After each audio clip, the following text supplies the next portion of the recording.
అందరికీ నమస్కారం. ఇప్పుడే హాస్పిటల్ ఐసీయూలో ఉన్న శ్రీతేజ్ ఐసీయూలో చూసి బయటికి వస్తున్నాను. డాక్టర్స్ అందరితోటి నేను మాట్లాడాను. అబ్బాయి రోజు రోజుకి రికవర్ అవుతున్నారు. లాస్ట్ 14 డేస్లోనూ, పర్టికులర్ లాస్ట్ 10 డేస్లో రికవరీ కనపడుతుంది. బట్ చాలా టైం పట్టొచ్చు అని కూడా చెప్పారు.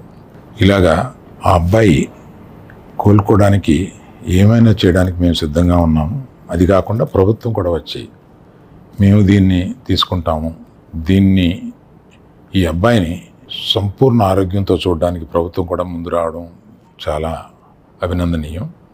చాలామంది అభిమానులు కానీ, బంధువులు కానీ, మిత్రులు కానీ అల్లు అర్జున్ ఎందుకు హాస్పిటల్కి వెళ్ళలేదు అని అడుగుతున్నారు. దానికి కారణం చెప్తాను.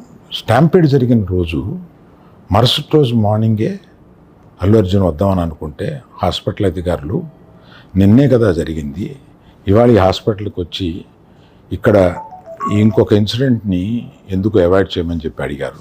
కరెక్టే కదా అనిపించింది. రాలేకపోయారు. ఆ రోజునే కేసు పడింది.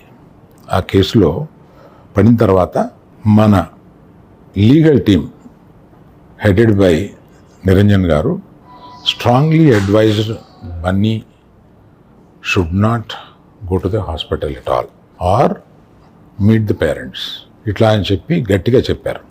ఆ తర్వాత మేము రావడానికి అనేక నిబంధనలు, మళ్ళీ నేను ప్రభుత్వాన్ని పర్మిషన్ అడిగాను. నేనన్నా కనీసం వెళ్ళి చూస్తే బాగుంటుంది అని. ఎందుకంటే ఓ రోజు బన్నీ బాధపడుతూ నేను చూడలేకపోయాను, నువ్వన్నా వెళ్ళి చూసిరా డాడీ అని అడిగాడు. నేను ప్రభుత్వాన్ని అడిగితే వారు పర్మిషన్ ఇచ్చారు. ఈ పర్మిషన్ నాకు ఇచ్చిన చీఫ్ మినిస్టర్ గౌరవనీయులు రేవంత్ రెడ్డి గారికి, పోలీస్ శాఖకి, మన హాస్పిటల్ అధికారులు, సిఇఓ గారు అభిమన్యు, మెడికల్ డైరెక్టర్ సంబిత్ గారు, వీరందరికీ, హాస్పిటల్ వర్గానికి అందరికీ నా కృతజ్ఞతలు తెలియజేస్తున్నాను.